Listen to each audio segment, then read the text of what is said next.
계시록 8장 13절에서 첫째 나팔에서 넷째 나팔 재앙이 끝난 후로 독수리가 큰 소리로 화, 화, 화, 세 개 화가 남아있도다 했습니다. 오늘 9장 1절은 바로 그 중에 세 화 중에 첫째 화입니다. 다섯째 천사가 나팔을 불매 내가 보니 하늘에서 땅에 떨어지는 별 하나가 있다. 사실은 계시록 9장 해석에 대해서는 주석가들마다 다른 점들이 굉장히 많이 있습니다. 그래서 계시록 해석하는 데 있어서 9장 다섯째 나팔 이 부분에 와서는 해석이 굉장히 분분합니다. 그래서 많은 사람들의 요한계시록 강의를 들어보지만 하나님이 말씀하고 싶은 그 의도의 핵심을 붙잡고 그 말씀을 전하는 자들이 그렇게 많지 않습니다. 항상 그 지엽적인 그것을 붙잡고 처음부터 끝까지 진행되기도 합니다. 근데 가장 중요한 것은 성경이 무엇을 말하고 있는가 중심 주제를 이것입니다 라고 전하는 게 매우 중요합니다. 그리고 해석상 분분한 문제가 1절에서부터 하늘에서 떨어지는 별이 누구냐, 이게 뭐냐, 이게 뭐냐. 그럴 때 어떤 주석학자들은 너 아침의 아들 계명성이요 하늘에서 떨어졌도다. 이것은 바로 사탄이다, 사탄이다 이렇게 해석하는 분도 있고, 아니다, 문맥을 보니까 이건 사탄이 아니다 이렇게 말하기도 하고, 또 계시록 9장 1절에서 하늘에서 떨어지는 별이 있는데 계시록 6장 13절에도 여섯째 인을 뗄 때 무화과 나무가 대풍에 떨어지는 것 같이 별들이 떨어지더라 이 내용이 있고, 그리고 계시록 8장 10절에서 세 번째 나팔을 불 때 햇불같이 타는 큰 별이 강에 떨어져서 강을 오염시키더라 이런 그 말씀들이 다 있습니다. 계시록 6장 13절에 여섯째 인을 뗄 때 떨어지는 별은 실제적으로 달이 빛을 내지 않고 해도 빛을 내지 않고 그리고 별들이 떨어지는 지구 종말에 대한 실제적인 말씀이고요. 여기는 실제적인 별을 말씀하고 있고요. 그리고 계시록 8장 10절 셋째 나팔을 불 때 햇불같이 타는 큰 별은 강을 오염시키는 존재로서의 별이었습니다. 그런데 계시록 9장 1절의 이 별은요 무저갱 열쇠를 받았습니다. 그죠? 하늘에서 땅에 떨어진 별 하나가 있는데 그 별이 무저갱의 열쇠를 받았어요. 그리고 2절을 보니까 그 별이 무저갱을 연희로 돼 있죠. 그러면 이 땅에 떨어지는 별은 인격적인 존재라는 겁니다. 무저갱 열쇠를 받는 자요, 또 무저갱을 여는 인격적인 존재라는 걸 알 수 있어요. 그렇다면 사탄도 인격적 존재고 선한 천사도 인격적 존재거든요. 그런데 계시록 20장 1절에 보면 이와 유사한 장면이 또 나오는데 천사가 무저갱 열쇠를 받았어요. 받아가지고 하늘로부터 내려와서, 그러니까 하늘에서 떨어지는 별은 인격적 존재로서 악한 천사가 아니라 선한 천사였다는 것입니다. 아멘. 그 다음에 오늘 또 생각할 게 뭐냐면 무저갱이라는 단어예요. 무저갱. 우리 한글 성경에는 무저갱이 한 단어로 농축되어 있는데 원문 성경 헬라어를 보면 두 단어가 합성되어 있어요. 첫째는 아비소스라는 이 단어는요, 말 그대로 무저예요. 저가 없다는 거예요. 밑받침이 없다는 거예요. 예, 이게 무저예요. 그러니까 저가 없다. 아무리 들어가도 밑바닥이 없어요. 그래서 밑빠진 무한한 시면. 시면은요, 한번 들어가면 스스로 헤어나올 수 없는 곳을 시면이라고 그래요. 이 시면. 이 밑빠진 무저 플러스 갱, 우물, 시면의 웅덩이. 바로 이 푸네알이라는 헬라어가 두 단어를 한글로 번역을 할 때는 바로 무저갱으로 이렇게 번역이 돼 있다는 거예요.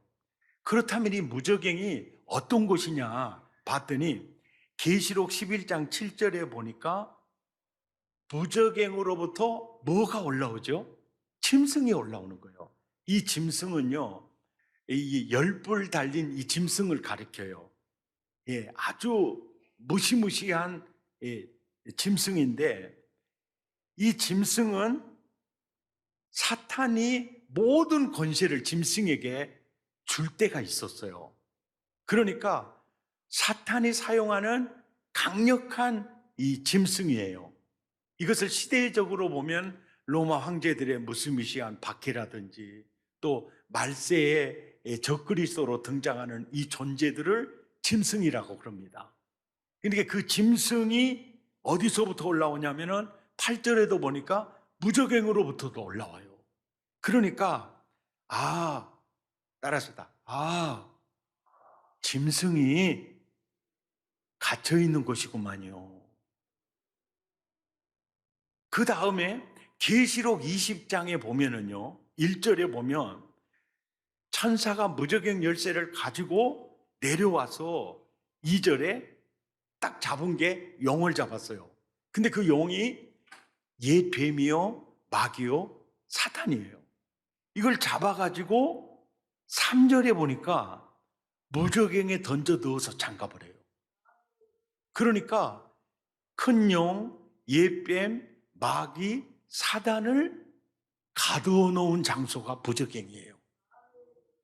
아멘. 그래서 그런지 누가복음 8장 29절에 보면 예수께서 더러운 귀신에게 너 그 사람에게 나와라 명령을 내려요.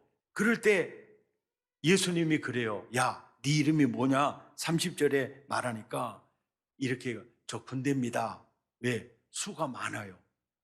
예. 그러니까 한 사람에게 한 6천 명 정도 되는 이 부대가 들어가 있다는 거예요.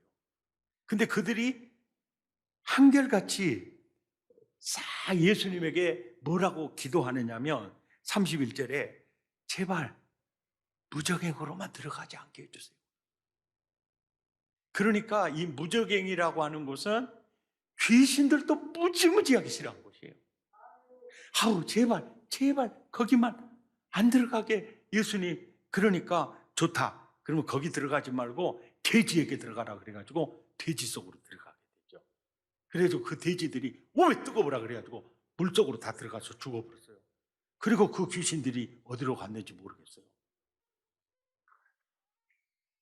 자, 다섯 번째 나팔을 딱 불 때 어떤 일이 벌어졌는가 이제 세 번째로 이제 살피겠는데요. 1절을 보니까 다섯째 천사가 나팔을 불매 내가 보니 하늘에서 땅에 떨어진 별 하나가 있는데 그가 무저갱 열쇠를 받았더라.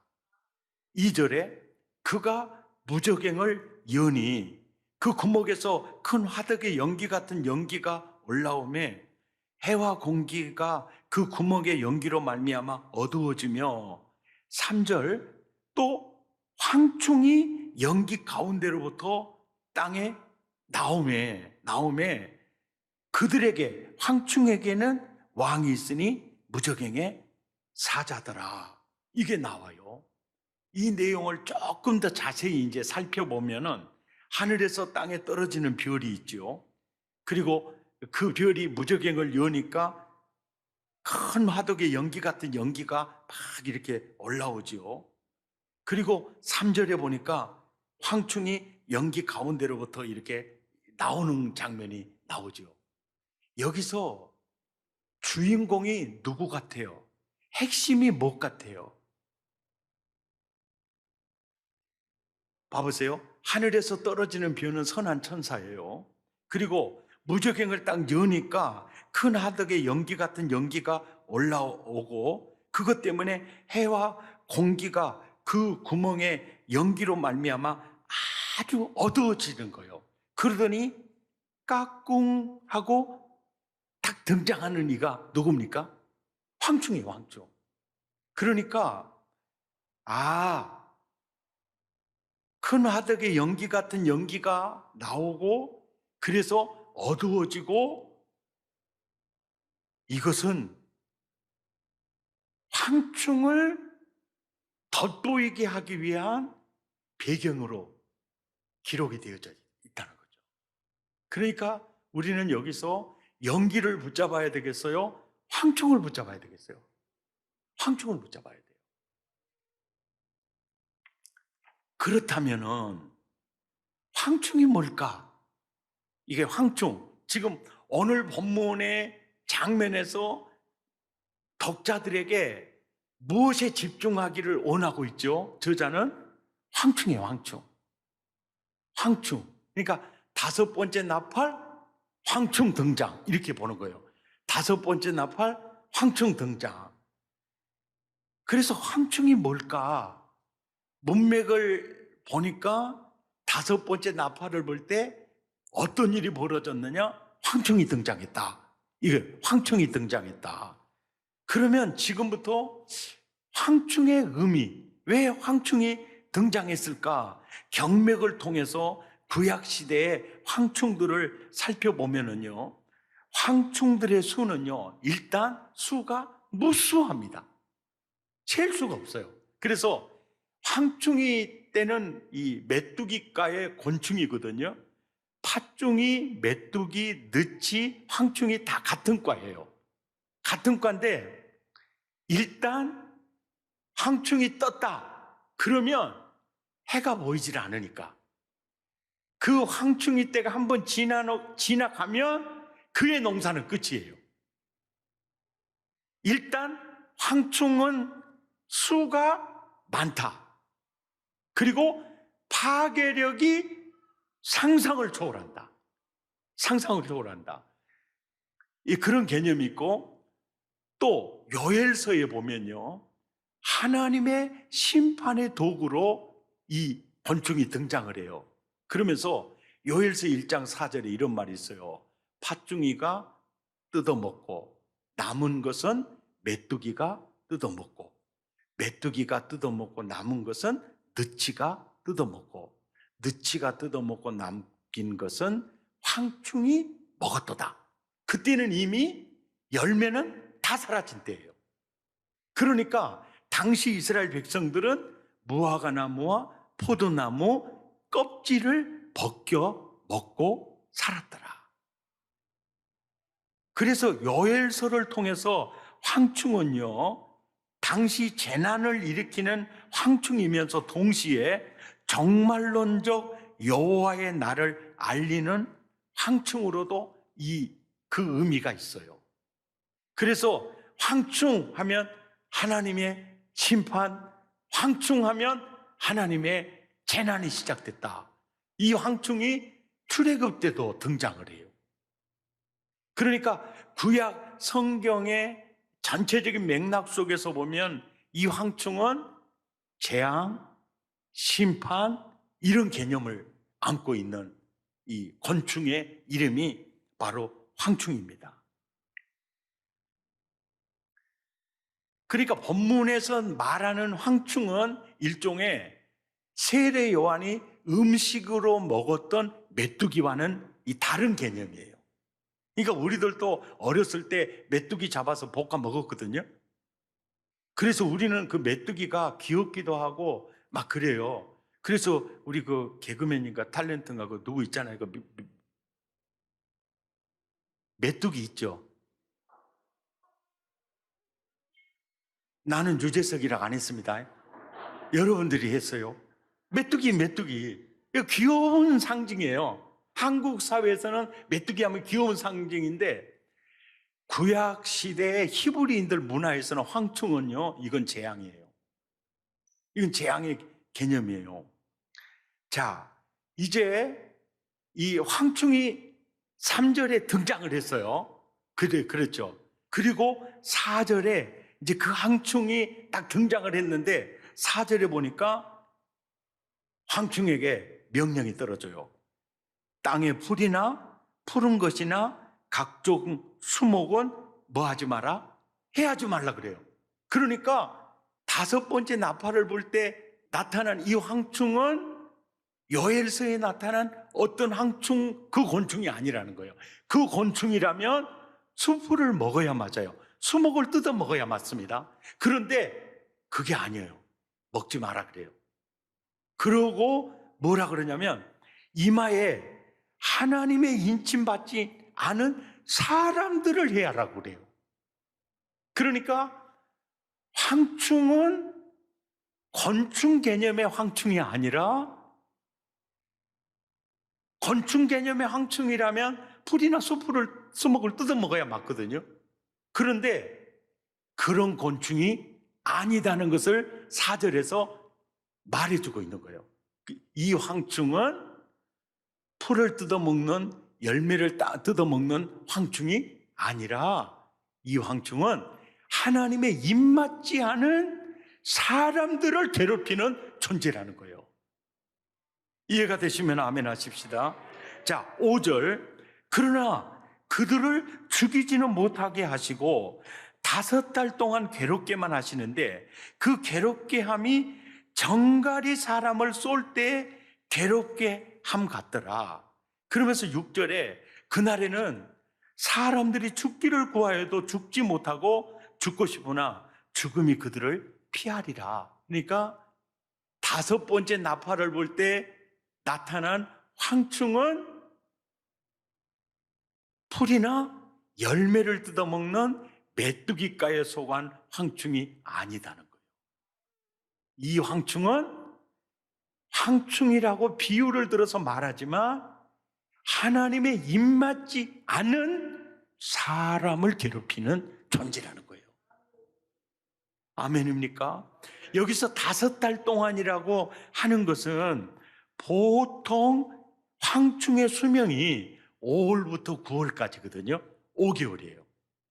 아마 그래서 이 5달 동안이라는 단어를 쓰지 않았나 이런 생각이 들고, 이렇게 하나님의 인을 맞지 않은 사람을 괴롭히는 황충들의 역사가 다양하게 이렇게 후 불어왔다, 후 불어왔다, 이런 개념을 나타내지 않는가. 그래서 5달 동안이라는 단어를 쓴 것이 아닌가 이런 생각이 들고요.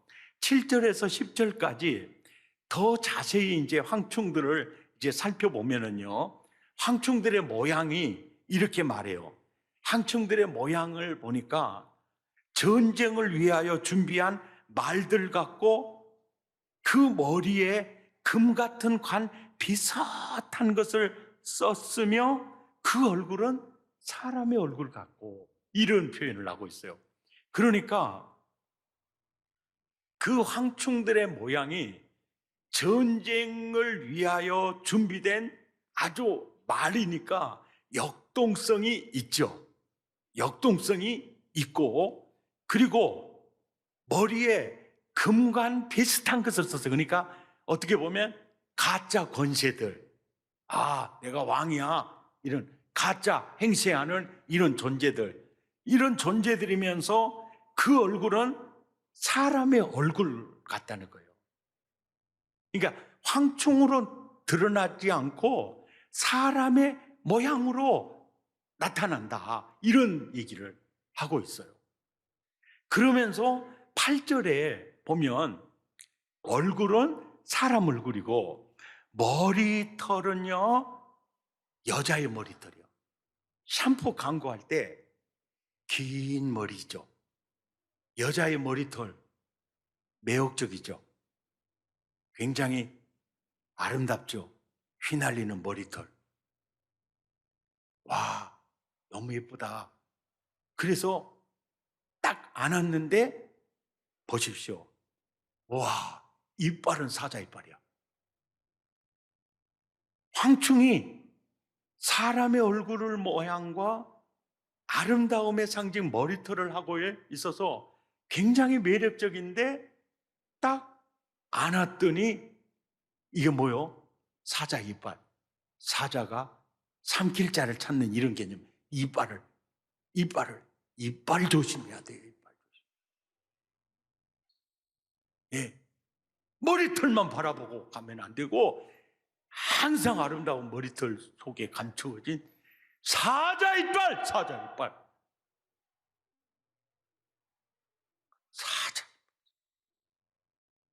예. 그리고 구절에 보니까 또 철호심경 같은 호심경이 있고 그의 날개들의 소리는 병거와 많은 말들이 전쟁터로 달려가는 소리 같으며 또 정갈과 같은 꼬리와 쏘는, 이게 화살살이거든, 쏘는 살이 있어. 그 꼬리에는 5달 동안 사람을 해야 하는 권세가 있더라. 자, 그러면 황충이 뭐냐? 정확한 단서를 말씀드릴 테니까 깨달아지면 이렇게 하세요. 좀 모르는 것처럼 하지 말고 이것이었구만, 이렇게 표시해 놨어요. 자, 계시록 9장 11절에 보니까 황충, 그들에게는 뭐가 있어요? 캡틴이 있어요. 왕이 있어요. 그런데 그 왕이 무저갱의 사자요. 히브리어로는 그 이름이 뭡니까? 아바돈이요. 헬라어로는 그 이름이 뭡니까? 아블루온인데, 아블루온 뜻이 뭐냐면 파괴자예요. 파괴자. 그러니까 파괴자라는 이름을 가진 자가 무저갱의 사자예요. 이것이 황충들의 왕이에요. 그러면 황충들은 무엇입니까? 자, 파괴자라는 말을 다른 표현을 쓰면은요, 도둑질하고 죽이고 멸망시키는 존재예요. 누굽니까? 마귀예요. 바로 그들의 왕은 마귀예요. 그러면 그들은, 황충은 누굽니까? 악령들이에요. 금방 잊으셨어요. 정자가 그 정자구만. 이렇게 돼야죠. 황충들은 바로 뭡니까? 악령들이에요. 악령들. 자, 황충이 악령들인 이유는요, 아까 이 황충들이 어디서 나왔어요? 무저갱에서 나왔죠. 무저갱은 바로 짐승이 갇힌 곳이고 큰 용, 예뱀, 마귀, 사단이 갇혀 있는 곳이고 또 귀신들은 다시 거기 들어가기를 좋아해요, 싫어해요? 굉장히 싫어해요. 이런 측면으로 봤을 때 황충들이 악령들인 게 분명하다는 거죠. 왜? 사단이 갇혀 있는 곳, 짐승이 갇혀 있는 곳, 그곳에서 나오는 이가 황충이다. 그리고 그들의 왕은 파괴자요, 바로 도둑질하고 죽이고 멸망시키는 무저갱의 사자다. 그러니까 황충은 바로 악령들이구나. 따라서 그 종자였구만요. 아멘입니까? 그러니까 이제 보세요. 5째 천자가 나팔을 딱 부니까 하늘에서 떨어지는 하나님이 사용하시는 선한 천사가 딱 나오더니 무저갱 열쇠 가지고 딱 나와가지고 무저갱을 딱 여니까 거기서 군대와도 같은 어마어마한 황충들이 거기서부터 이제 나와서 결국은 하나님의 입맞지 않은 자들만 끊임없이 괴롭히고 있다는 거죠. 그러면 이미 5째 나팔이 불려졌다는 거예요. 그래서 세상은 지금 더 악해져 가고 있어요. 아멘입니까?